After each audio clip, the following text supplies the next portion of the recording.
자, 강의를 시작하겠습니다. 자, 어느덧 마지막 강의가 되겠네요. 네, 일단 열심히 들어서 유종의 미를 거두기 바랍니다.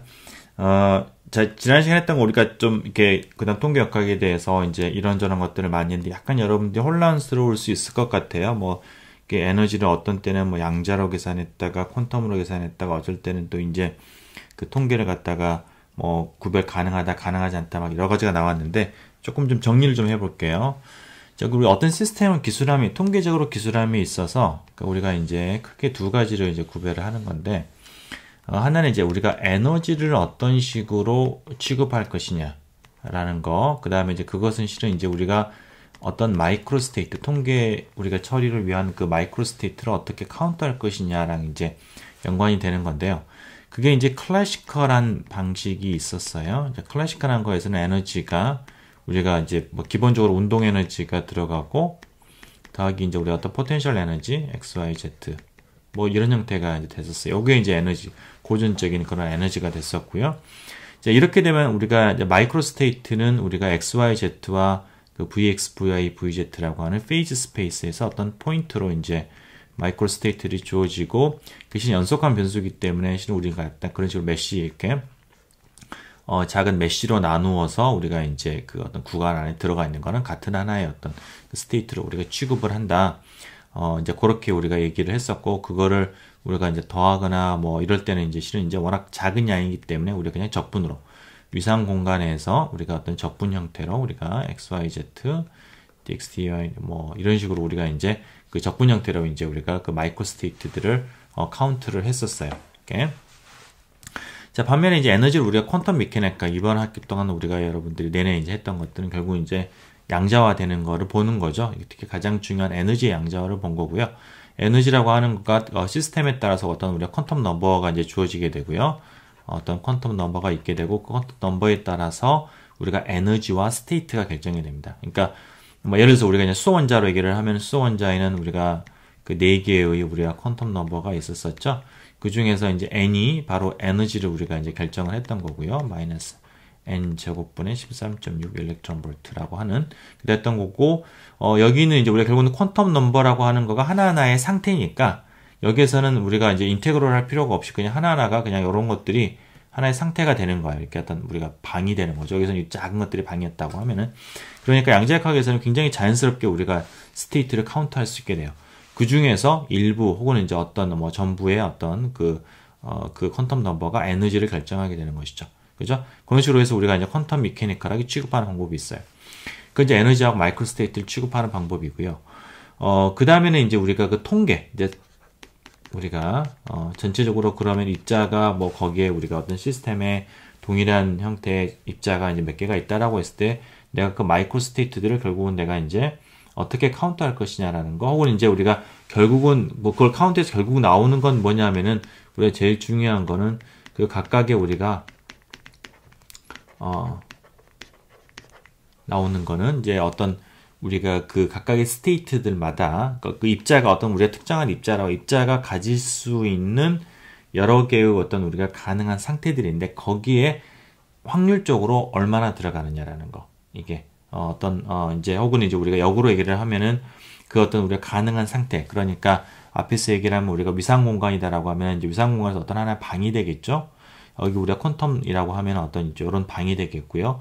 그런 방에 이제 우리가 시스템에 있는 입자가 평균적으로 몇 개가 들어가겠느냐.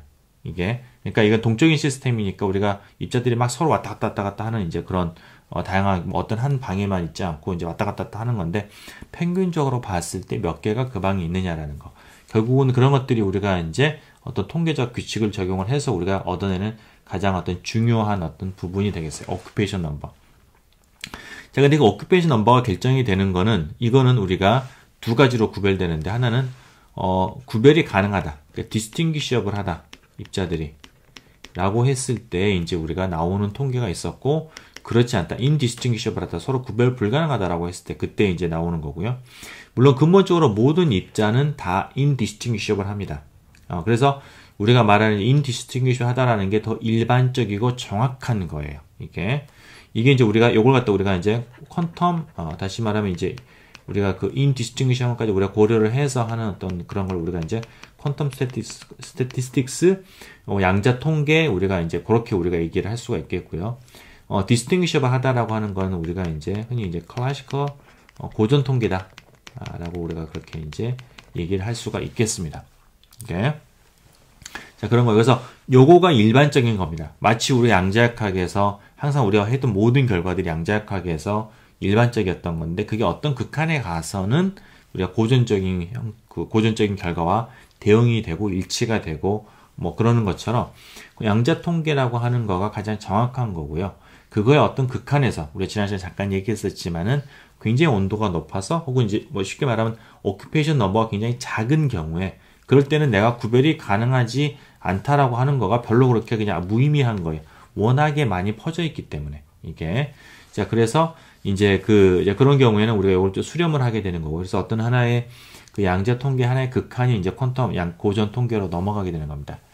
자, distinguishable 하다라고 했을 때는 그때는 이제 우리가 뭐가 나오냐 바로 볼츠만 통계가 나와요. 그래서 각각의 에너지의 occupation number가 이제 어떤 상수 곱하기 exponential의 E over KT분의 1. 그건 우리가 속지 말한 이제 볼츠만 팩터라고 하는 거. 이제 그렇게 우리가 이제 주어지게 되는 거고요. 이렇게. 그 다음에 양자 통계에서는 우리가 이게 이제 보선인 경우에는 보세 아인슈타인 통계를 이제 따르게 되고, 그거는 이제 exponential의 E 마이너스, 우리가 이제 지난주에 chemical potential이라고 했었죠. chemical potential 마이너스 1분의 1 이렇게 나오고, 페르미 디렉인 경우에는 우리가 이제 이렇게 나오는 거예요. 이렇게 E 마이너스 U over KT 플러스 1분의 1 이렇게. 그래서 이거는 입자가 너 보존이야? 너 페르미온이야?에 따라서 각각 다른 룰이 적용이 되는 거고요. 그게 이제 구별이 가능하지 않다라는 거, 이제 그 내부에서 이제 이렇게 결정이 되는 겁니다. 그럼 여기에서 우리가 이제 그 에너지 마이크로 스테이트를 카운트하는 방식과 통계를 적용을 해서 오큐페이션 넘버를 연결시키는 거하고는 좀 다양한 조합이 가능하겠어요. 그래서 에너지를 내가 이제 클래시컬하게 한 경우에는 물론 실은 가장 자연스러운 거는 디스팅귀셔블 한 거, 이제 고전 통계니까.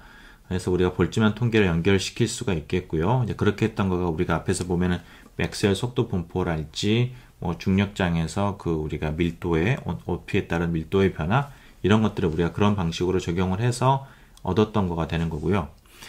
내가 딱 떠오르지는 않지만은 고전적인 에너지를 가지면서 이런 페이스 스페이스에서 우리 마이크로스태틱 카운트를 하면서 보세 아인슈타인과 페르미 디렉을 적용하는 것도 가능은 할 것 같아요. 이게 딱 그 사례를 많이 본 건 아닌데, 근데 이제 보통 이제 보세 아인슈타인, 페르미 디렉을 우리가 얘기하는 건 뒤쪽에서 나오겠지만 실은 파동함수의 어떤 그 겹침, 웨이브 패킷들 간의 겹치는 정도에 따라서 적용할지 말지가 결정이 되는 거기 때문에 이거를 적용을 하면서 에너지를 그냥 클래시컬하게 한다라는 거는 조금 생각하기는 어렵긴 합니다. 근데 뭐 안 될 건 없을 것 같아요. 정확하게는 사례는 떠오르지는 않지만은. 네, 그래서 뭐 그렇게도 가능하겠고요.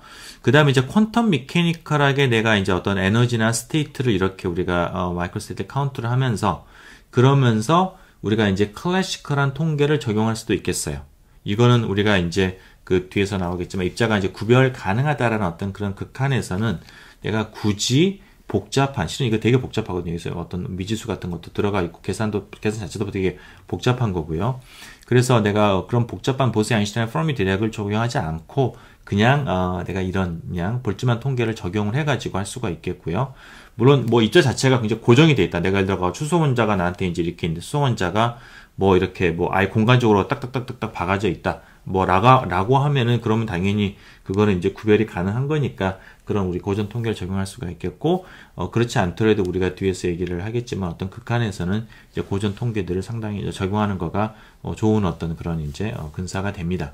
그래서 그렇게 적용할 수도 있겠고, 그다음에 이제 가장 복잡한 거는 퀀텀 미케니컬, 에너지도 퀀텀 미케니컬하게 스테이트도 퀀텀 미케니컬한 걸 따지면서 그러면서 이제 내가 이제 그 보세 아인슈타인이나 페르미 디렉을 적용하는 거. 이제 그게 가장 어떻게 보면 가장 일반적이고 가장 정확한 어프로치라고 이제 볼 수가 있겠는데, 실은 계산 자체는 가장 어려운, 계산하기가 어렵고, 뭐 적분도 까다롭고, 뭐 그런 이제, 계산이 되는 것입니다.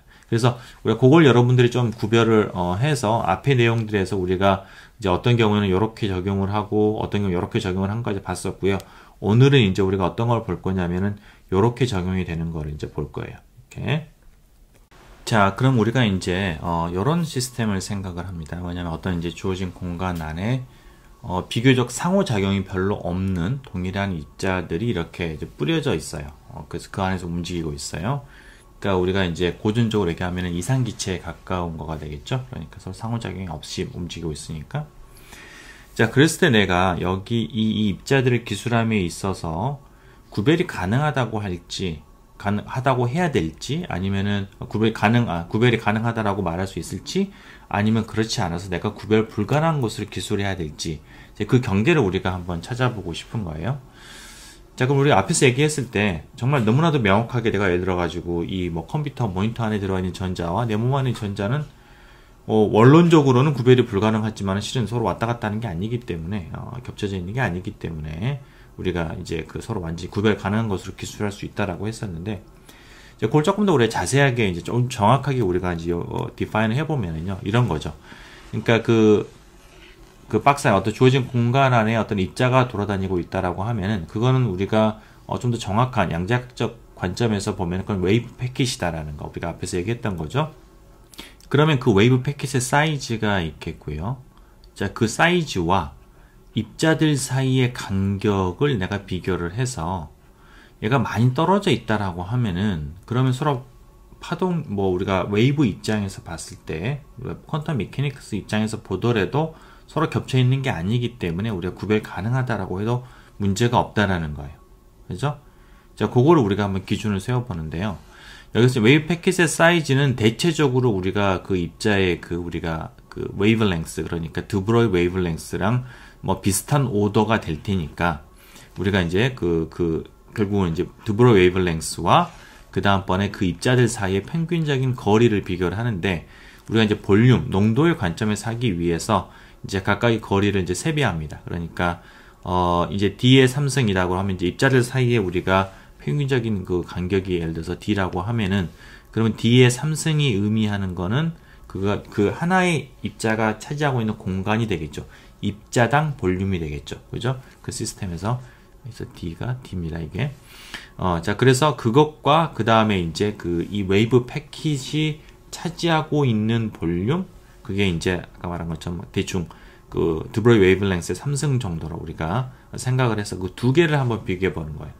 두 개를 비교를 해서 만약에 여기 있는 분모가 뭐냐면 이제 입자들이 하나가 차지하고 있는 볼륨인데, 그 볼륨에 비해서 웨이브 패킷의 그 볼륨이 되게 작으면은 그러면 그게 이제 1보다 훨씬 작다는 얘기고요.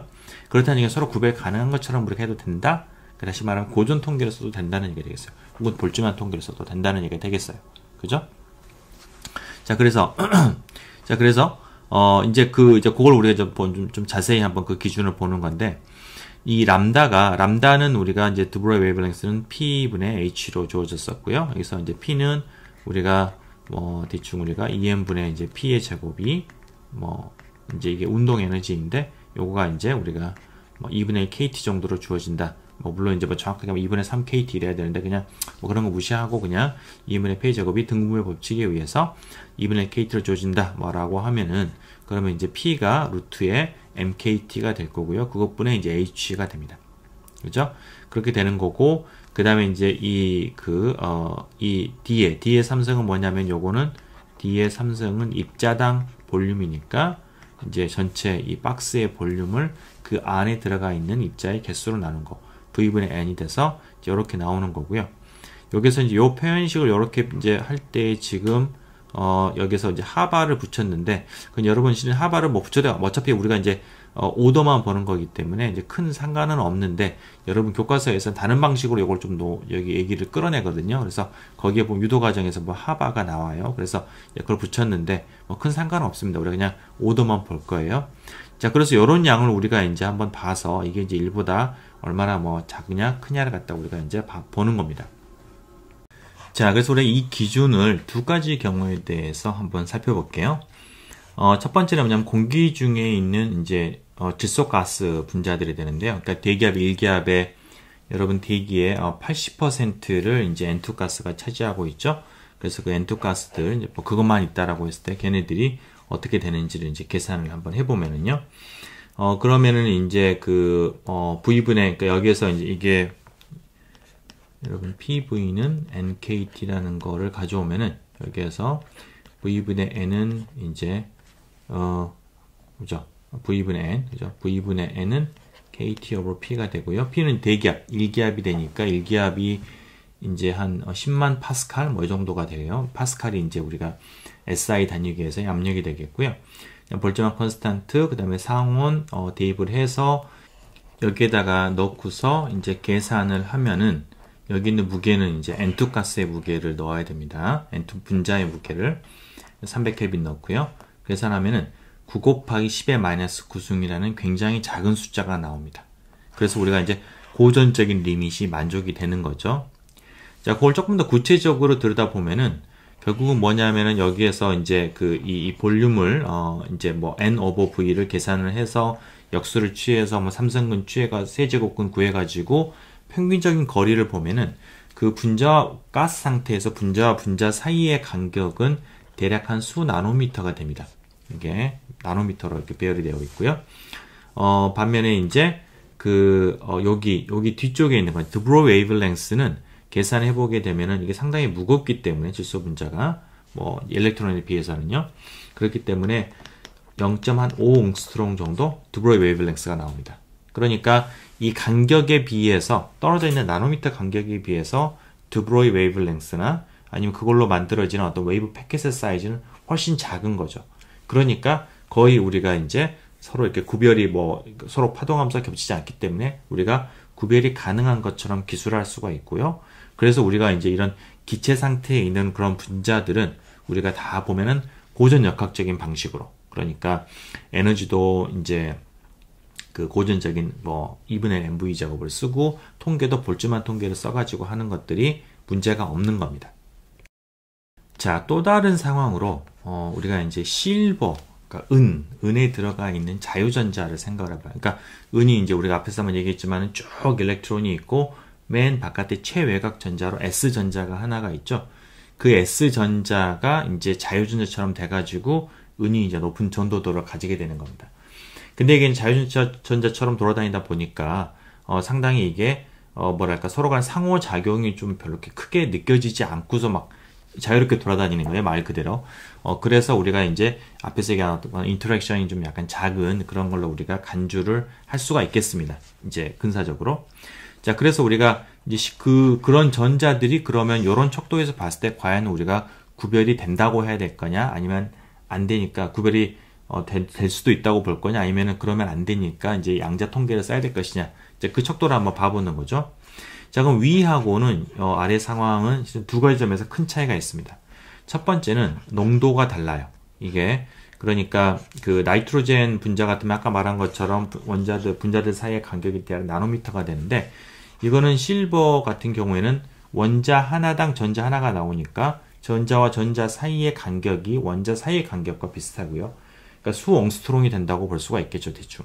그죠? 그래서 기본적으로 거리 간격이 D가 사이의 그 입자리 사이의 거리가 10분의 1로 줄어들었고요.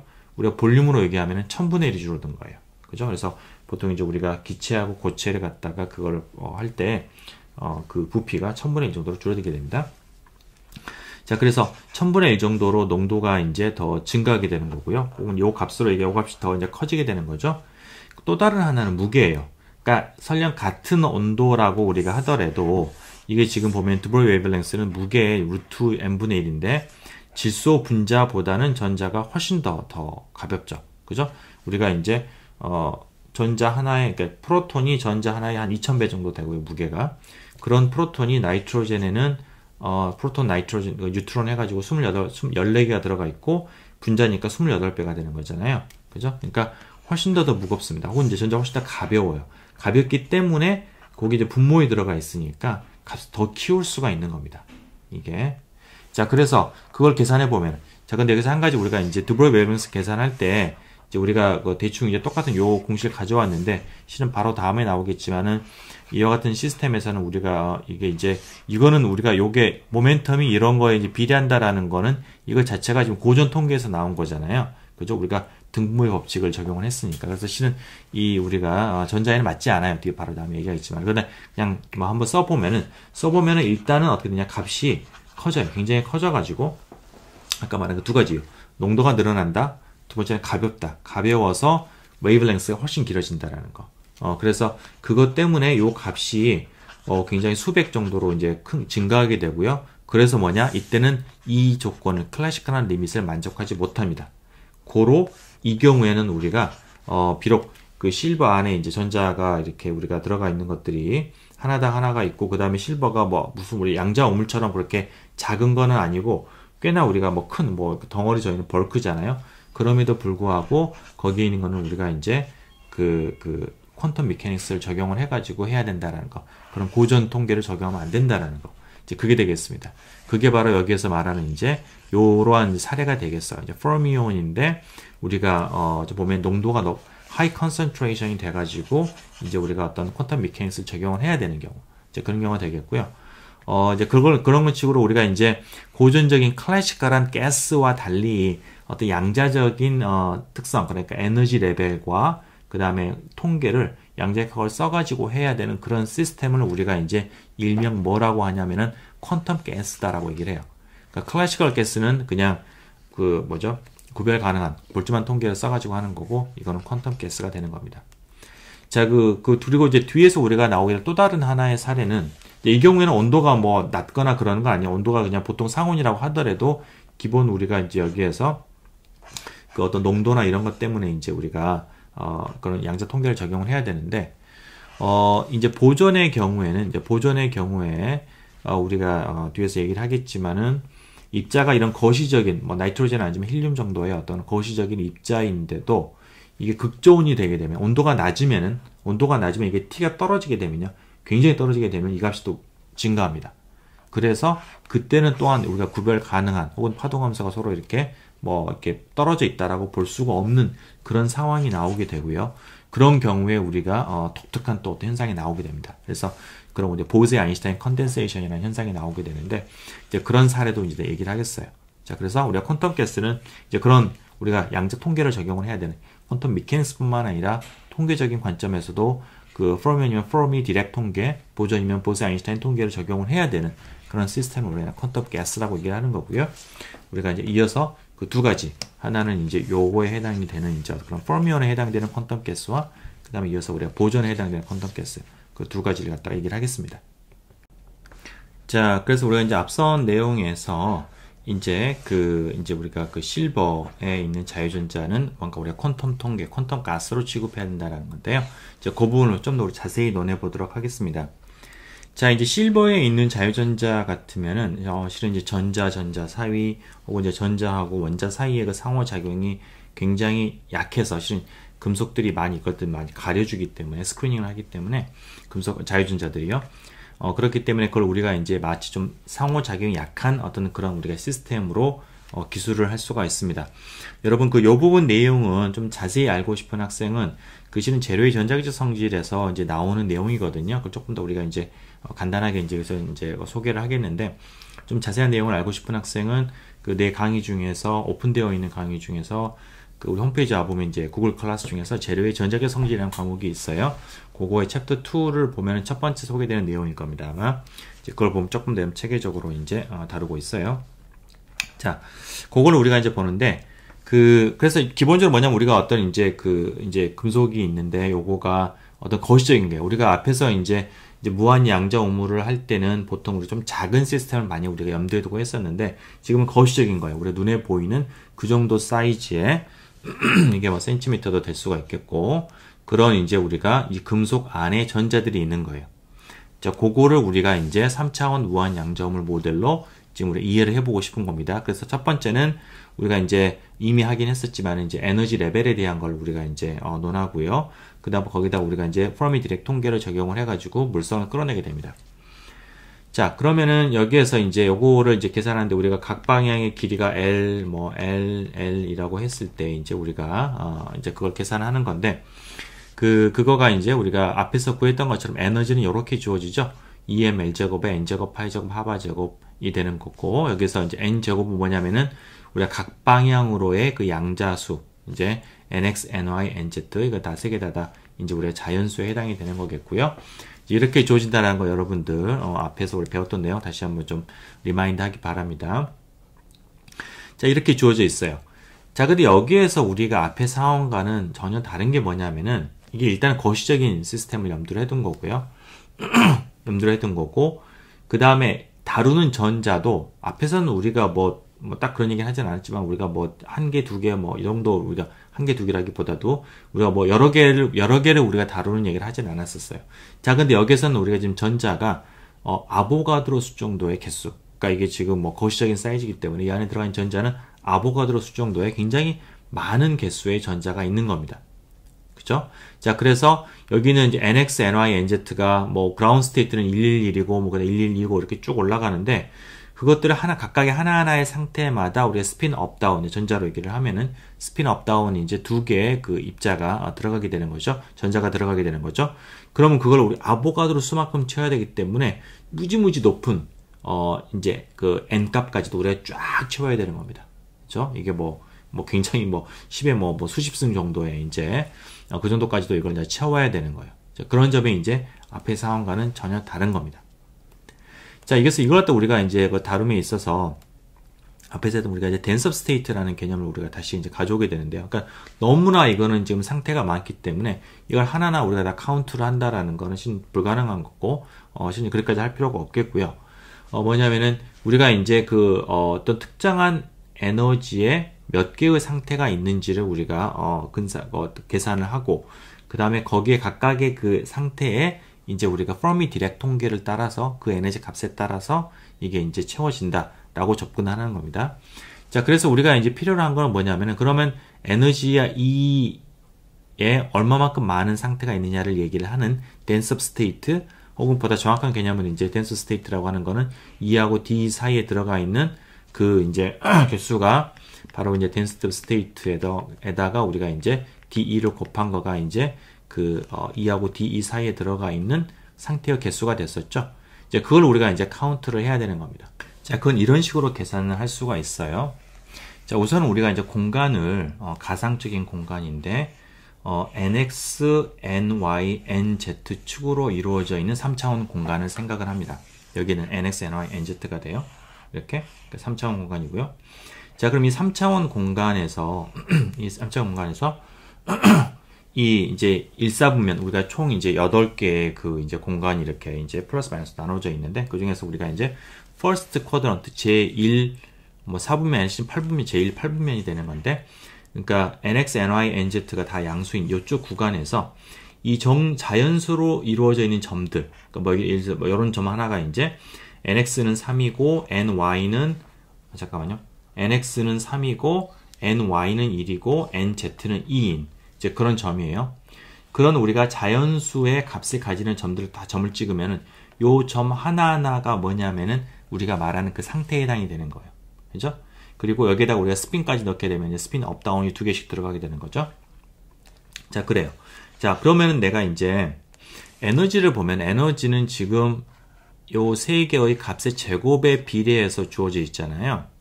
그렇다는 얘기는 이게 지금 보면은 요거는 우리가 원점에서부터서 어떤 특정한 이제 n이라는 nx, ny, nz라는 점까지의 그 거리의 제곱이잖아요. 그렇죠? 자, 그렇다는 얘기는 그 거리가 일정하면 에너지가 일정하다는 얘기니까 내가 어떤 특정한 에너지 E를 딱 정하게 되면은 에너지 E를 정하게 되면은 그거에 해당되는 n의 그러니까 그 크기가 나오는 거고요. 그러면 그 크기로 이루어져 있는 그런 어떤 우리가 이제 표면이 있겠죠. 그죠? 이제 어떤 에너지가 있고 그럼 그거에 해당이 되는 이제 뭐 좀 구체적으로 써보면은 n이라고 하는 거는 루트에 내가 이제 파이 제곱, 하바 제곱, 그 다음에 em l 제곱의 e 뭐 굳이 쓰면은 이런 식으로 에너지가 정해지면 어떤 n 값이 정해지는데 그 n을 이제 반경으로 가지는 그 표면에 있는 점들은 뭐냐면은 우리가 어떤 주어진 특정한 에너지 E라는 값을 가지는 거예요. 자, 그 다음에 그거보다 조금 더 큰 에너지 E 플러스 DE는 그러면 그것보다 살짝 더 바깥쪽에 조금 더 큰 어떤 우리가 표면이 되겠죠. 그렇죠? 자, 그러면은 이제 그리고 이제 우리가 그때 요거과 요거 사이에 그러면 그 이제 n 공간에서 그 두 개의 표면 사이의 간격을 내가 그러면 dn이라고 얘기를 우리가 할 수가 있겠고요. 여기 있는 값이 요 길이가 지금 여기서 여기까지가 지금 n이 되겠고 여기 이제 dn이 되는 겁니다. 자, 그러면은 E하고 DE 사이에 얼마나 많은 상태가 있냐라는 거는 우리가 n의 공간에서 보면은 요 두 개의 이 표면, 그러니까 구 표면의 그 사이에 있는 점들의 개수, 그 점의 개수가 바로 우리가 요 사이에 있는 상태의 개수가 되겠어요. 그죠? 왜냐하면은, 그죠. 그게 이제 n 사이에 있는 거니까. 그죠? 이해가 되시죠? 자, 그러면은 이제 요 사이에 몇 개나 있는 포인트가 있는지 내가 카운트를 해야 되는 건데, 이게 만만치가 않겠죠? 자, 근데 여기서 우리가 한 가지 힌트를 얻을 수 있는 거는, 이게 보면은 요 점하고 이 점 사이의 간격은 다 1이에요. 사이 간격이 1이고요. 요 사이 간격도 1이고, 그 다음에 이제 Y방향, 찌그러져 있긴 하지만 Y방향 간격이 1이에요. 그러니까 하나의 점이 차지하는 그 볼륨, 내가 이제 영역을 나눠보면은 이 자연계 하나가 우리가 이제 차지하는 공간은 1이에요. 1. 그러니까 볼륨은 1이에요. 왜냐면 각 방향 111인 우리가 이제 정육면체 하나의 그 자연수, 우리의 상태 하나를 딱 대응을 시킬 수가 있기 때문에. 그죠? 자, 그러면 하나의 점이 차지하고 있는 볼륨이 1이라고 하면은, 그러면은 내가 결국은 요 사이에 얼마나 많은 상태가 있냐라는 거는 이 사이에 요 얇은 이 수박 껍데기의 그 최적의 볼륨을 요 하나의 볼륨, 1이죠? 그걸로 나눈 거. 그거가 바로 상태의 개수하고 비슷할 거라고 우리가 생각을 할 수가 있어요. 근사적으로. 그죠? 하나가 차지하는 게 볼륨 1이고, 이 사이에는 볼륨이, 수박 껍데기는 지금 이제 볼륨이 얼마가 되는 거니까 알고 있다고 하면은, 그러면 그 수박 껍데기의 그 볼륨이 바로 내가 상태의 개수가 된다라는 거예요. 이게. 자, 그게 근데 근사적인 건데요. 예를 들어가지고 n이 이제 10에서 내가 한번 계산해봤어요. n이 10이고 내가 dn을 0.1이라고 하면은 10과 0.1 사이 10 플러스 0.1, 10.1이죠. 10.1 사이에 있는 거는 실제로 내가 점을 카운트를 하면은 24고요. 이 사이에 이 수박 껍데기의 볼륨, 그리고 이제 그게 이제 1, first, 쿼드런트가 아니고, 이제 그 8분면에서 제1 8분면에 있는 이제 볼륨을 갖다가 계산해보면은, 그러면 그게 15.87이에요. 약간 상당히 많이 이제 차이가 있죠. 이게 당연히 근사적인 거니까. 자, 근데 값이 커지게 되면은, 100에서 100 플러스 0.1을 하면은 1683개, 1072개, 2.3. 그러니까 6.5%밖에 에러가 안 나고 1000에서 1000 플러스 0.1이면은 이제는 에러가 0.5밖에 안 돼요. 그래서 다시 말하면 값이 점점점 커질수록 이 사이에 점들이 무지 많기 때문에 실은 우리가 이제 근사를 해서 나오는 그 에러, 이제 그런 에러는 이제 우리가 여러분 그림을 직접 그려보게 되면은 여기에서 결국 내가 어떤 이런 겉에 쪼가리 같은 것들을 내가 이제 무시하거나 또 포함하는 그런 에러인데 점점 이게 넓어질수록 그 사이사이에 내가 약간 이제 그 오차가 있는 것들은 이게 무시할 만한 크기가 되는 거예요. 그게. 그래서 결과적으로는 이제 값이 커질수록 굉장히 정확해진다라는 거고, 우리가 채워야 되는 거는 이게 1000 이런 정도가 아니라 지금 아보가드로 수 정도의 그 정도까지 채워야 되는 거기 때문에 훨씬 더, 이게 물론 아래쪽에서는 좀 에러가 있겠지만 대부분의 스테이트는 다 바깥쪽 훨씬 더 많은 거거든요. 그러면 n이 큰 값에서 우리가 많이 카운트를 해야 되는데 그거에서는 거의 에러가 안 생긴다라는 거예요. 그렇죠? 자, 그래서 그걸 갖다 우리가 이제 어떻게 생각할 수 있냐? 굉장히 좋은 근사로서 이거는 바로 이제 크러스트, 이 크러스터의 n과 dn 플러스 사이에 있는 이 크러스트, 그 중에서도 우리가 이제 전체가 아니라 제1 8분면에 있는 그 크러스터에 내가 이제 볼륨을 갖다가 구하면 되겠어요. 자, 그 퍼스트 이제 그 옥텐트에 있는 그 볼륨을 계산해 보면은, 크러스트에 있는 볼륨을 계산하면은요. 그러면은 이제 그 껍질 표면적이 4파이 n의 제곱에다가 두께가 d니까 그걸 곱한 거가 이제 전 공간에서의 그 껍데기의 볼륨이 될 거고, 그 중에서 우리가 이제 제1 8분면에 있는 거니까 8분의 1을 곱해야 되겠죠. 그죠? 곱하고, 그 다음에 하나하나의 상태에 내가 이제 업다운 두 개가 들어가니까 그 스핀 자유도 2를 곱합니다. 자, 그럼 다 계산하면 그게 파이 n 제곱의 dn이 되고요. 그게 뭐냐면은 요 사이에 들어가 있는 상태의 개수다. 그게 이제 덴서 스테이트의 정의 de 곱하기 de가 되는 겁니다. 자, 그래서 여기다 d를 이쪽으로 넘기게 되면은 그럼 dense of state는 파이 n 제곱에다가 이제 n을 갖다가 2로 미분한 거가 되겠어요. 그렇죠? 자, 요거를 우리가 이제 계산을 할 때 앞에 있는 요 공식에서요. 요 공식에서 양변에다가 내가 이제 그 미분소를 취하게 되면은 그럼 DE는 EM L제곱에 N제곱이 이제 EN이 되는 거죠. EN에 DN이 되는 거고요. 파이 제곱 하바 제곱이 됩니다. 이렇게. 자, 그래서 그거를 우리가 사용을 하면 이런 식으로 이제 그 DE하고 DN 사이의 관계가 있겠고, 이걸 내가 이제 D를 이쪽으로 넘기고 나머지 이쪽으로 넘기게 되면은 이런 관계식이 나오고요. 요거를 여기에다가 넣습니다. 넣으면은 이제 요렇게 되겠죠. 그죠? 쭉 따라가면 됩니다. 자, 그 다음 마지막으로 이제 n을 갖다, 왜냐면 이건 2의 함수니까 이제 n을 우리가 2로 바꿔야 되고요. 그럼 여기서 이제 n을 갖다가 이쪽으로 넘겨서 이제 루트 2를 갖다가 쓰게 되면은, 그럼 최종적으로는 DE는 어떤 상수 곱하기 DE가 됩니다. 여기서 눈여겨볼 수 있는 거는 우리가 이제 볼륨에 비례하죠. 그러니까 당연한 거지만은 볼륨이 늘어날수록 당연히 그 안에는 비례해서 많은 상태가 있게 됩니다. 이게.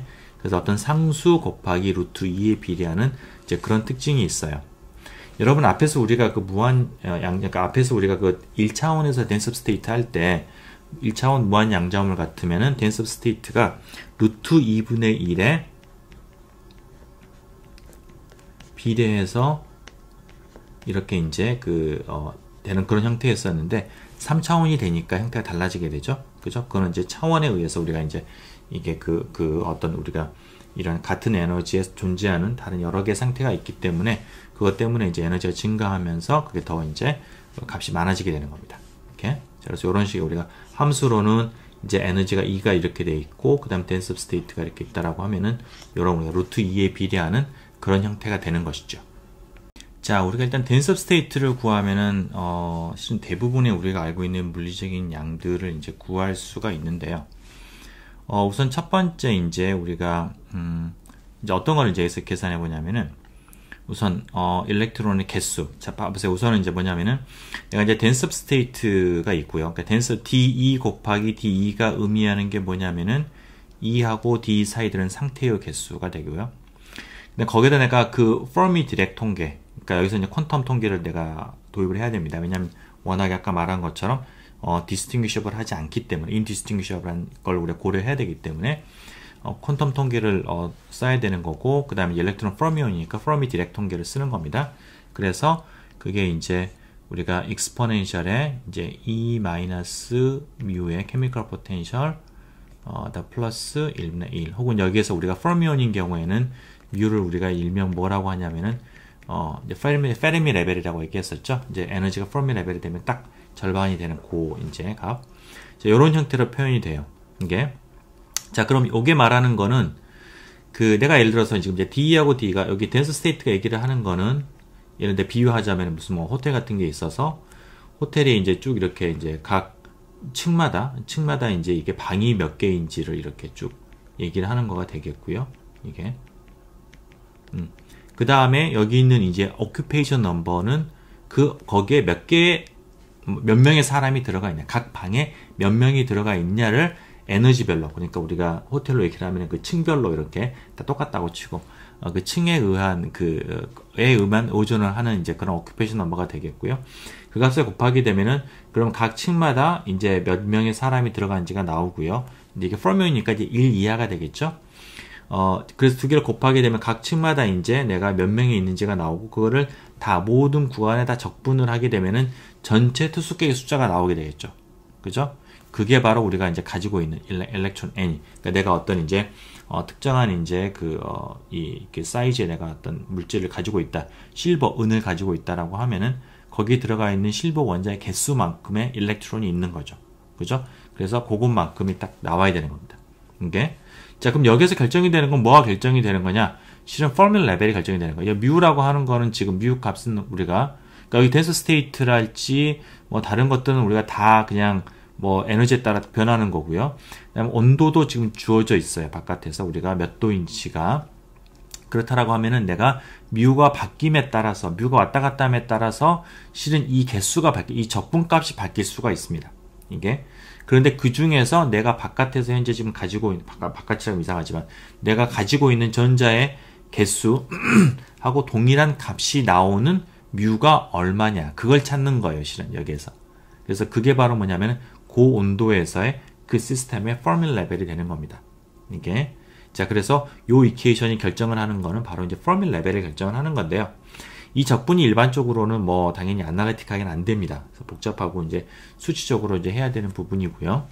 이거를 우리가 이제 근데 이제 극단적인 경우, 그러니까 온도가 0 켈빈 근처에서 계산하면은요, 0도에서 계산하게 되면은 앞에서 얘기했던 거죠. 0도에서는 퍼미 디렉 통계가 어떻게 되냐면은 퍼밀 레벨까지, 거기까지는 꽉 차고 100% 차고 그 이상에서는 0이 되는, 그게 이제 퍼미, 절대온도 0도에서 퍼미 디렉 분포였었잖아요. 자, 그걸 우리가 이제 그 리밋을 적용을 해보는 겁니다. 그래서 절대온도 0도에서는 내가 이제 그 어떤 퍼밀 레벨까지만 꽉 차은 거고, 그러니까 1이고 나머지는 0이니까 거기까지만 내가 덴서 스테이트를 적분하는 게 되는 거예요. 그 이상은 빵이니까. 여기까지는 모든 방에 한 명씩 다 차는 거니까. 방 개수만 카운트를 하면은 그러면 수직계 숫자가 나오게 되겠죠.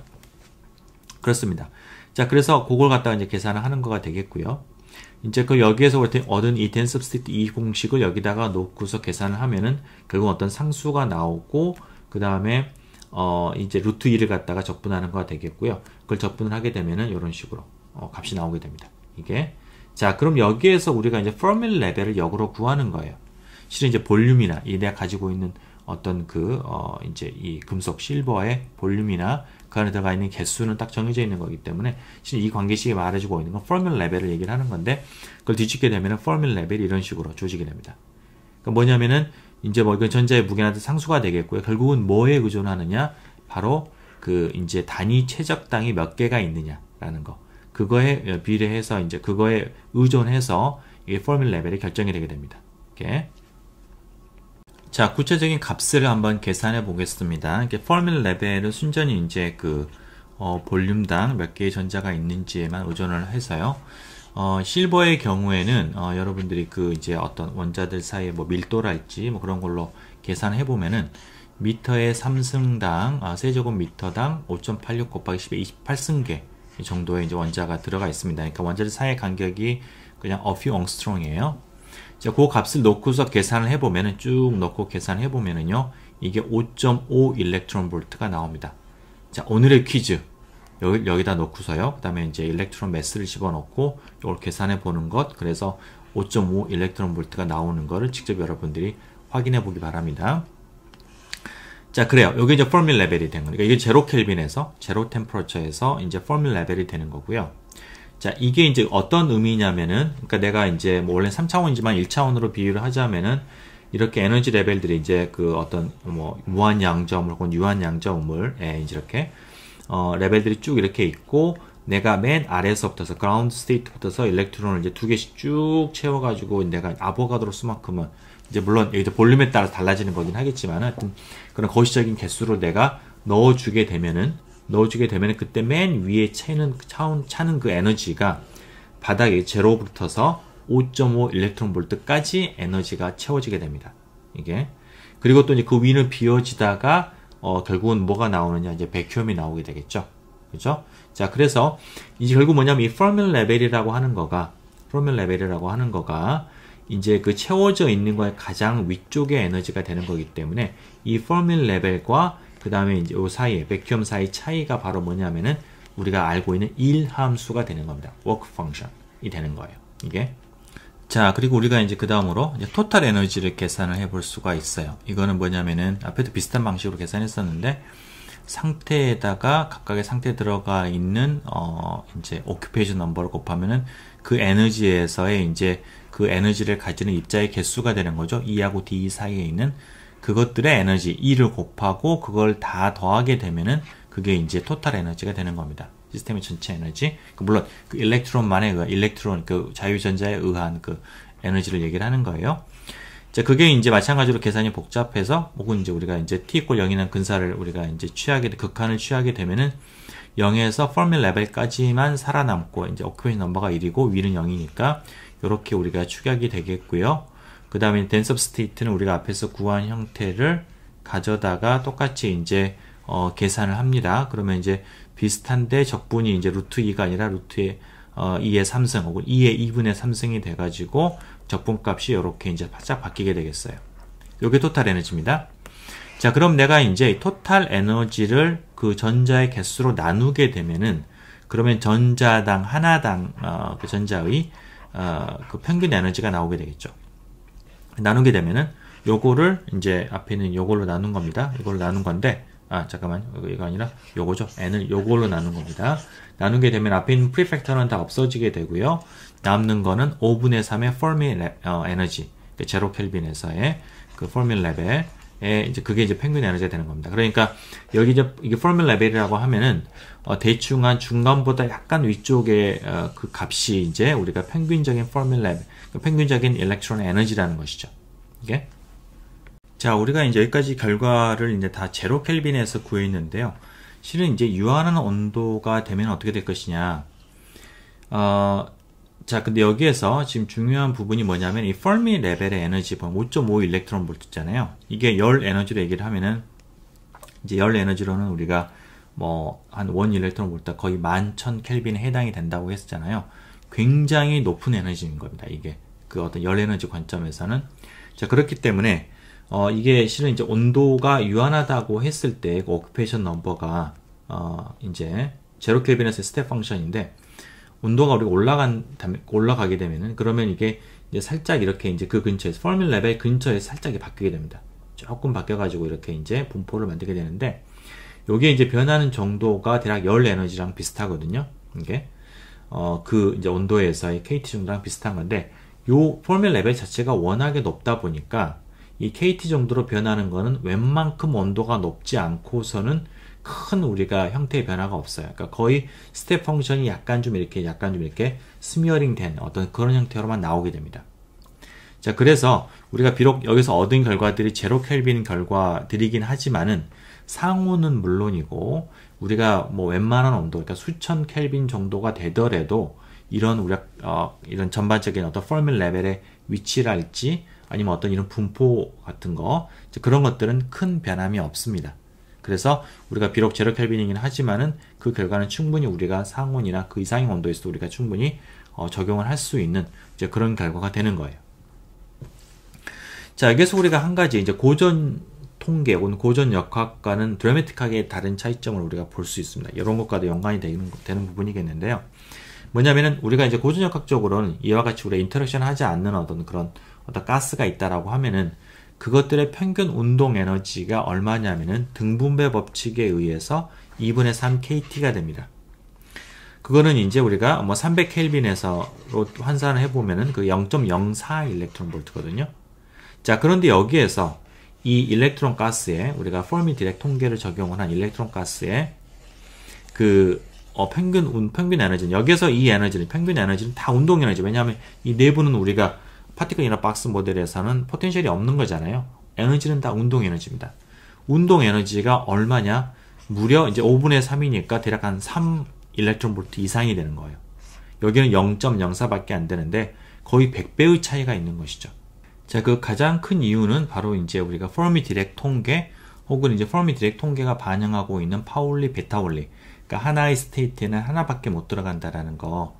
이제 그거가 이제 여기 역할을 하는 거예요. 뭐냐면은 내가 이제 상태는 이렇게 쭉 있는데 내가 하나의 상태, 각각의 상태에 이제 하나씩 혹은 내가 이제 스핀까지 고려하면 2개씩 밖에 넣을 수 없기 때문에 억지로 위로 올라갈 수밖에 없는 것이죠. 고전 통계에서는 하나의 스테이트에 뭐 여러 개의 있다들이 우리가 이제 있을 수가 있었던 거고요. 이제 그렇게 되면은 뭐 여기에서는 우리가 얼마든지 그 낮은 값을 가질 수가 있는데 여기서는 무조건 위로 올라갈 수밖에 없는 것입니다. 이게 그래서 이와 같이 이제 그 에너지가 올라가는 거는 결국은 우리는 일렉트론 갖다가 이제 이렇게 그 굉장히 좁은 공간에다가 많이 몰아놨고 이제 그것과 그 다음에 이제 퍼미 디렉 통계가 작용을 해서 혹은 파울리 베타올리가 작용을 해서 에너지 위로 이렇게 쭉 이렇게 올라가게 되는 이제 그런 상태가 되는 겁니다. 그래서 비록 이렇게 이제 우리가 뭐 바깥의 온도는 분명히 300켈빈밖에 안 되지만은 이 내부에서 돌아다니고 있는 전자의 속도는 굉장히 빠른 겁니다. 이게 포미 에너지가 보면 수 일렉트론 볼트가 되는 거니까 평균적으로 굉장히 빠른 속도로 안에서는 움직이고 있다는 것을 얘기하고 있습니다. 자, 우리 연관된 개념으로 그냥 컨택 포텐셜을 좀 얘기를 하겠는데요. 뭐냐면 이제 두 개의 금속이 있는, 서로 다른 금속이 있는데 두 개가 이람수가 달라요. 뭐 예를 들어서 우리가 실버와 뭐 카파, 뭐 실버와 골드, 뭐 어떤 두 개의 다른 금속끼리 이렇게 우리가 이제 있다고 했을 때, 두 개 이람수가 다르다. 다시 말하면은 이제 포밀 레벨이 채워져 있는 정도가 두 개가 다른 것이죠. 그죠? 자, 그래서 내가 두 개를 붙여놓게 되면은 포밀 레벨이 그 일종의 케미컬 포텐셜이기 때문에 일렉트론에 대한 이게 높은 데에서 낮은 쪽으로 일렉트론 트랜스퍼가 됩니다.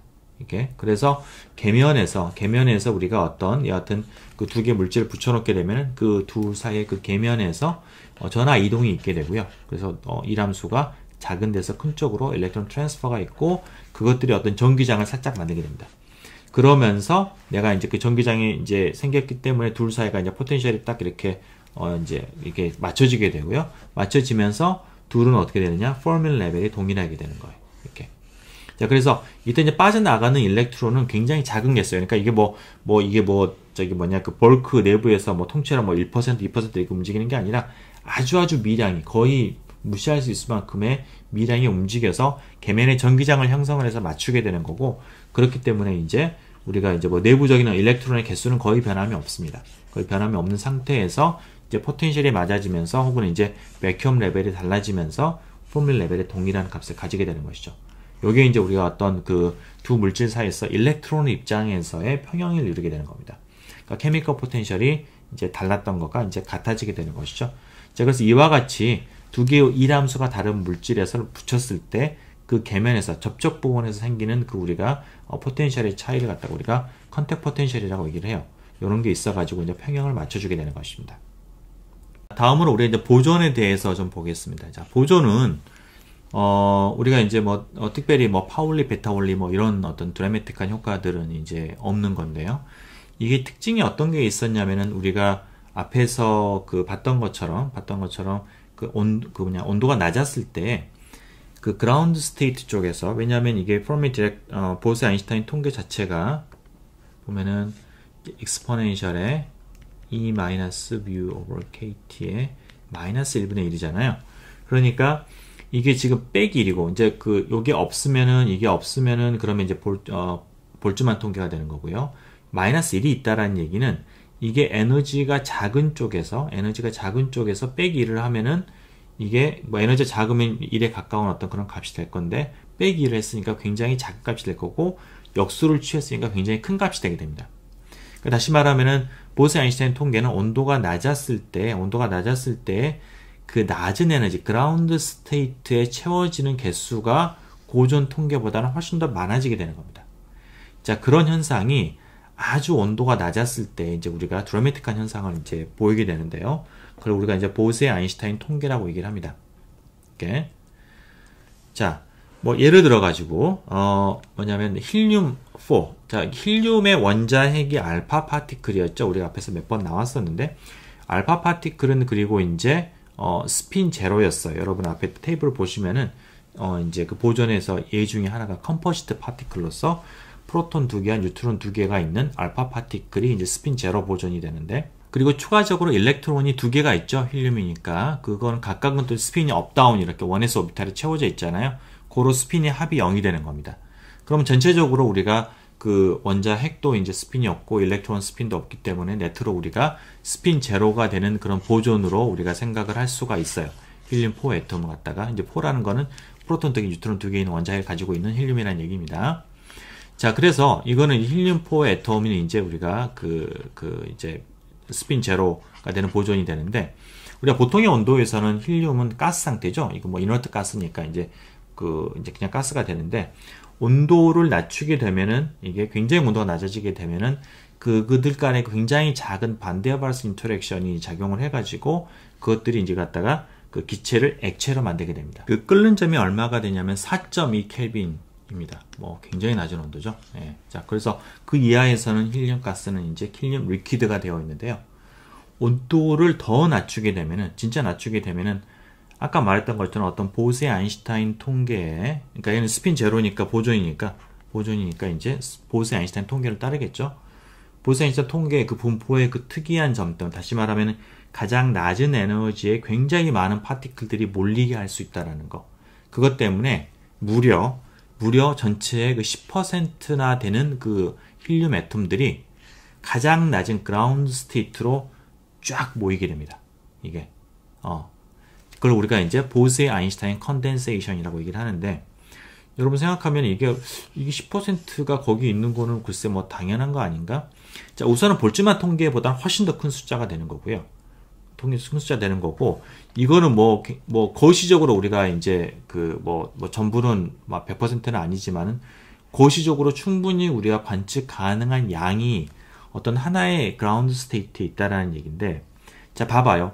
예를 들어서 요거가 지금 이제 그런 건데, 이게 지금 힐륨4 애톰을 갖다 담아놓은 이제 어떤 그릇인데요.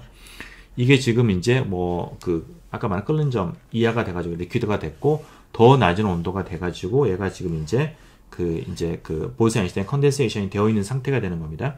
이걸 우리가 이제 슈퍼 플루이드라고 얘기를 하는데요. 초유체라고 얘기를 하는데, 이 상태에서는 지금 그라운드 스테이트에 입자가 10%가 있다. 이게 무슨 얘기냐면은, 여러분 이런 딱 모습을 리퀴드를 보면은, 여러분 이걸 보고서 원자들의 움직임을 상상해 봐라 라고 하면은, 여러분들은 우리가 뭐 늘 교과서에서 봤던 것처럼 요 리퀴드니까 이 안에는 힐륨4 애톰들이 이렇게 있을 거고, 걔네들이 이렇게 막 자유롭게 돌아다니고 있는 그런 리퀴드입니다 라고 얘기를 하잖아요. 여기에서는 그게 틀렸다라는 얘기예요. 그게 아니고 요 2.2 켈빈 이하에서는, 이 슈퍼플루이드 상태에서는, 보세-아인슈타인 컨덴세이션 상태에서는 입자가 이렇게 돼 있는 게 아니라 하나의 퀀텀 스테이트. 그러니까 우리가 여기다가 만약에 우리가 이제 어떤 무한 양자 오물이라고 얘기를 하면은, 이게 그라운드 스테이트잖아요. 이게 이 그라운드 스테이트 하나에 무려 10%나 되는 원자들이 다 이런 상태에 있는 거예요. 그러니까 입자로 있는 게 아닙니다. 입자로 있는 게 아니고 이렇게 많이 퍼져 있는 거예요. 이렇게 퍼져 있는 건데, 그게 하나 두 개도 아니고 무려 이 전체 보이는 거에 10%의 원자들이 이런 하나의 싱글 퀀텀 스테이트에 들어가 있다라는 거예요.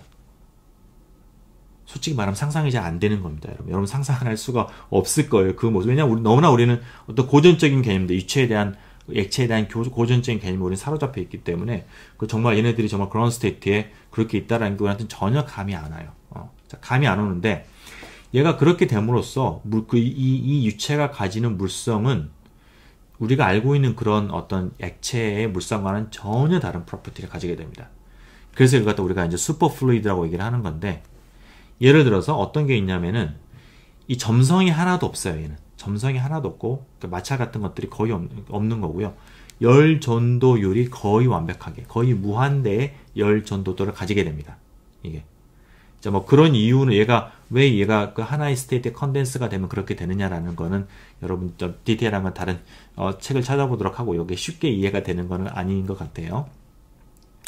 자, 요런 것들이 결합이 되면 어떤 지금 물성이 나올 수가 있냐면은, 근데 말로만 그렇게 해놓고서는 근데 참, 뭐랄까, 이게 우리가 그걸 갖다가 현상으로 딱 연결시키는 쉽지가 않은데, 보이는 거가 뭐냐면은, 지금 이게 용기에다가 이 액체 헬륨을 담아놓고 온도를 낮췄어요. 자, 그랬을 때 2.2 켈빈 이하가 되면 어떤 일이 생기냐면은, 분명 용기에다 담았어요. 이 용기는 이 슈퍼플루이드 통과를 못하는 어떤 용기인데, 얘 갖다 놓게 되면은 이 온도 이하에서는 갑자기 밑으로 물방울 뚝뚝 떨어지게 됩니다. 이게 힐륨이 밖으로 나와가지고, 어디로 나왔느냐? 이렇게 밖으로 기어 나와요. 이게 이게 도대체 무슨 일? 어떻게 갑자기 위로 올라갈 수가 있냐? 중력을 마치 넘어서는 것처럼. 이게, 자, 이거는 우리가 이제 뭐냐면, 우리가 보통 알고 있는 모세관 현상이에요. 모세관 현상은 이렇게 되어 있으면 우리가 이제 이런 식으로 우리가 이제 어떤 표면 장력이나 이런 것 때문에 이런 형태를 띠게 하잖아요. 그죠? 그래서 낮은 데서 높은 데로 우리가 어떤 액체를 빨아들이는 어떤 힘이 되기도 하고요. 자, 근데 이렇게 용기가 크고 이런 어떤 거시적인 데서는 우리가 전혀 어떤 모세관 현상이 보통 이제 가늘어야 된다고 생각을 하잖아요. 거시적인 데서 그건 안 나타나는 건데, 이게 모세관 현상과 이런 물성들이 이제 연결이 되면서 얘가 위로 이렇게 올라가서 그냥 밖으로 나와버리는 거예요. 그냥 이렇게. 그래서 이렇게 밑으로 내려가는 이런 현상을 보이게 됩니다. 이게. 그래서 뭐 굉장히 아주 익소틱한 그런 물성이 되겠죠. 그렇죠? 자, 그래서 이런 것들이 이제 이런 물성이 나오게 되는 그 이유가 무엇이냐? 굉장히 많은 원자, 굉장히 다수의 원자들이 하나의 어떤 퀀텀 스테이트, 어떤 퀀텀 스테이트에 그냥 몰려 있기 때문에 나올 수 있는 그런 현상이라는 겁니다. 이게. 자, 그래서 이거는 뭐 어떻게 더 이상 우리가 논의하기는 좀 이제 이 과목에 벗어난 이 과목을 벗어나는 범위가 될 것 같고요. 자, 그래서 이제 그런 것들을 우리가 이제 보스 아인슈타인 컨덴세이션이라고 한다. 그런 것들은 굉장히 온도가 낮아야지 우리가 볼 수 있는 현상이고요.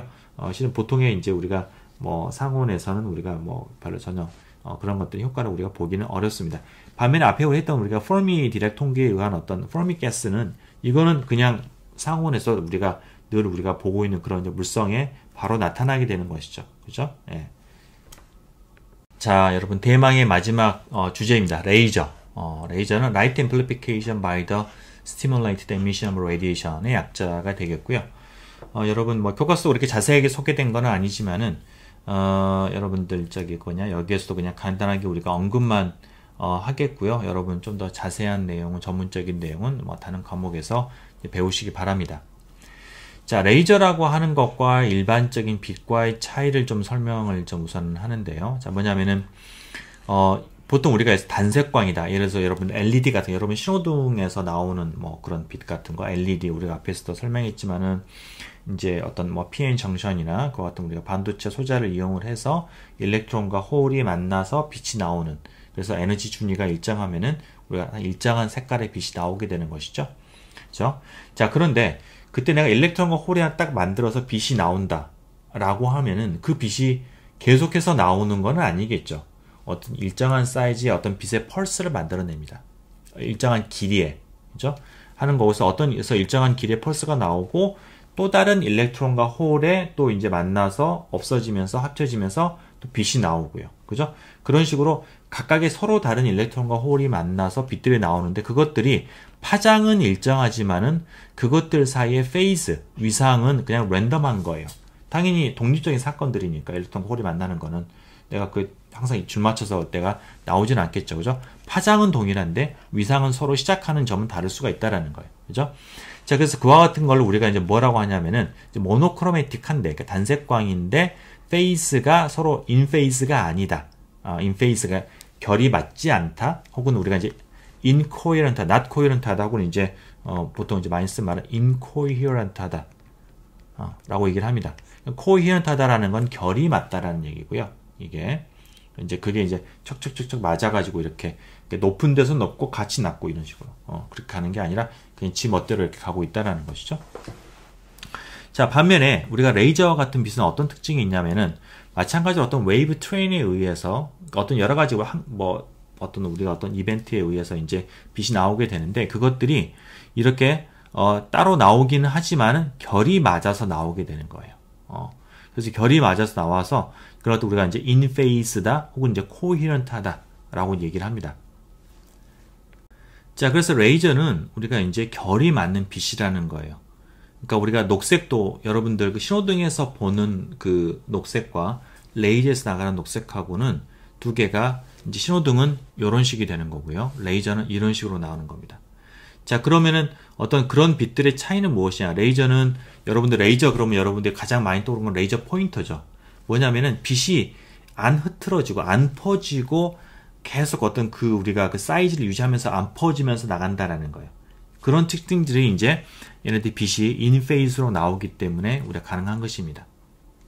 자, 그럼 어떻게 해서 내가 인페이스 서로 코히런트한 빛을 만들 수가 있느냐라는 거는, 자, 우리가 빛이 만들어지고 소멸되는 그 원리를 보면은요, 우리가 이제 어떤 여기되어 있는 전자가 아래로 떨어지면서 나오는 이제 그런 우리가 이제 에미션 어떤 이제 그 에너지 차이만큼이 이제 빛으로 나오는데, 내가 바깥에서 아무런 일을 안 해도 얘는 그냥 자기 혼자서 높은 데 있어서 낮은 데로 그냥 에너지 떨어지는 것 자체가 그냥 우리가 더 안정해서 내려가면서 나오게 되는 이제 그런 식의 우리가 빛의 발생 과정을 우리가 spontaneous emission, 그러니까 자발적인 방출이다. 자발 방출로 얘기를 합니다.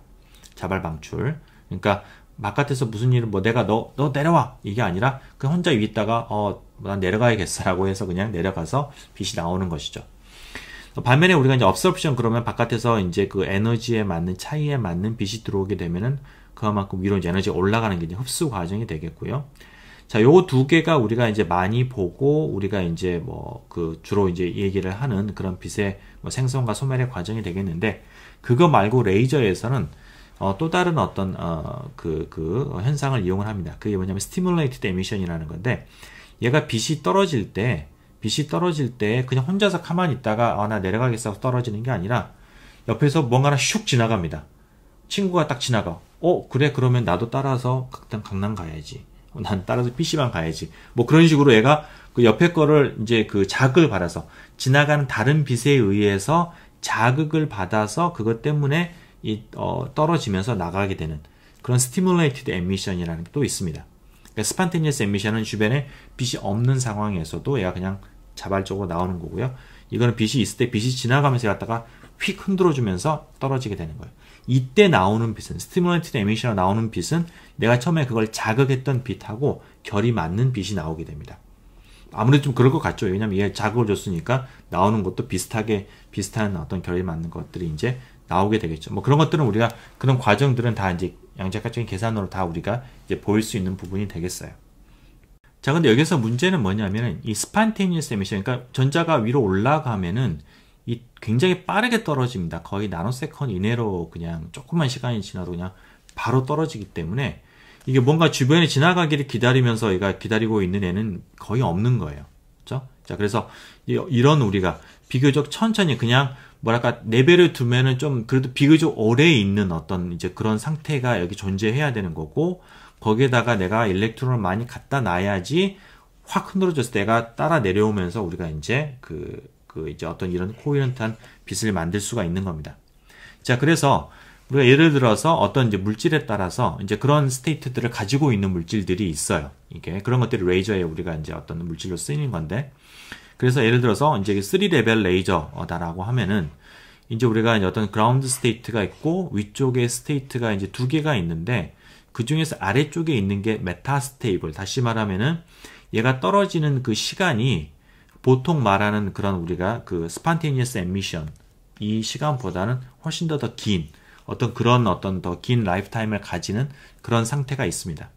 자, 그러면은 여기에다가 내가 이제 일렉트론을 갖다가 이제 그냥 바깥에서 내가 소위 말하는 펌핑이라는 거니까, 그러니까 바깥에서 내가 어떤 이제 이제 빛을 줘가지고 그라운드 스테이트에 있는 거를 위쪽으로 내가 이제 올려놓으면은 그러면은 내가 이제 일부는 이제 메타스테이블로도 가고 일부는 더 높은 에너지 상태로도 가는데, 이게 지금 높은 에너지에 있는 상태가 일부는 물론 바로 떨어지면서 스판테니어스 에미션을 하겠지만은 일부는 메타스테이블로 떨어지게 됩니다. 이렇게.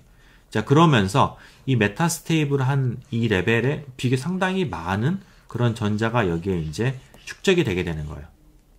축적이 돼가지고 그게 이제 어느 정도 수준까지 되느냐, 이 아래쪽에 있는 것보다는 위쪽에 있는 일렉트론의 개수가 더 많은, 그걸 우리가 이제 population inversion이라고 얘기합니다. 그러니까 우리가 모든 통계, 우리 볼츠만이든 뭐든 하여튼 포미트라이가 뭐든 간에 하여튼 위로 올라갈수록 에너지는 올라갈수록 더 population은 더, 그러니까 occupation number는 줄어들어야 되는데, 여기는 역으로 위쪽에 있는데 그게 어떤 순간적으로 그 더 많은 전자를 가지고 있는 그런 우리가 population inversion 된 상태를 우리가 만들 수가 있는 거예요.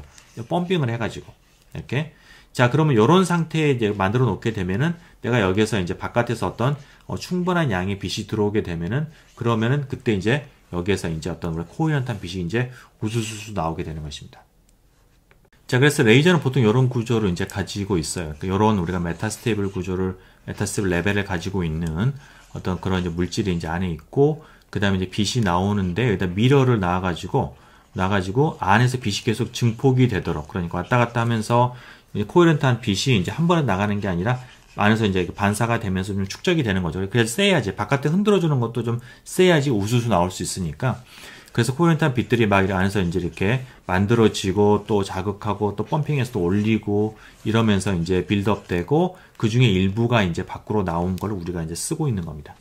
자, 그리고 오른쪽에 보이는 거는 이제 최초의 레이저 장치가 되겠고요. 여기는 레이징 물질로서는 이제 루비를 썼습니다. 네. 자, 그것으로 여러분 이번 학기 강의를 마치겠고요. 여러분 좀 이제 뭐 몇 가지 토픽들, 그러니까 상대론이랄지 아니면은 좀 몇 가지 좀 더 보완을 했으면 하는 토픽들이 있는데, 그거는 나중에 좀 추후에 내 자료를 만들어서 뭐 올리도록 할게요. 우선 이 강의는 이제 뭐 ETL에 지금은 이제 액세스가 가능할 텐데, 나중에 이제 학기가 끝나게 되면은 이 자료들을 또 모아서 그 홈페이지에 이제 우리가 구글 클래스로 이제 오픈을 해서 여러분 계속해서 사용할 수 있도록 하고요. 나중에 봐서 아마 가까운 시기는 좀 어려울 것 같은데 아마 내후년에 안식년일 때 이제 그때 다른 뭐 상대론이랄지 아니면 조금 이제 양자역학 부분에서 어드밴스된 이런 부분들을 보완을 해서 또 자료를 또 이제 이렇게 또 보충하도록 하겠습니다. 여러분 한 학기 동안 어려운 강의 또 이렇게 좀 힘든 녹화 강의로 듣느라 고생 많았었고요. 여러분 이제 부디 이제 방학 동안에 그 건강 잘 챙기기 바라겠고 내년에 또 건강한 모습으로 부디 우리 내년에는 꼭 대면으로 수업 시간에 만났으면 좋겠습니다. 네, 그동안 수고했습니다.